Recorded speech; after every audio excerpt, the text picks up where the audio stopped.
Okay, free for all policy. So, ito yung mag-access ka ng information without respect to intellectual property. Wala kang respect sa intellectual property rights na akala mo pwede mo lang i-access yung information na yun without asking permission dun sa gumawa o dun sa author ng information. So, yan, yung plagiarism na tinatawag.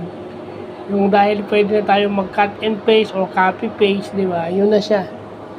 Without citing the author or yung sinasabi nilang parenthetical references. So, ito yung mga ethical policies na nakukuha natin dahil gumagamit na tayo ng internet.